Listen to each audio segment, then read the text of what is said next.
I love gluing up. It's that point of risk, irreversibility, whatever we call it. But it's also a conclusion of all the joinery that you've been working on. And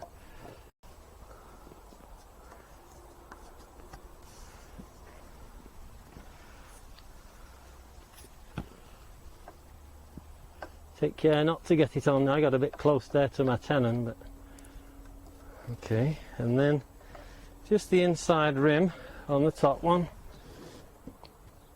like that, there, and then bring these together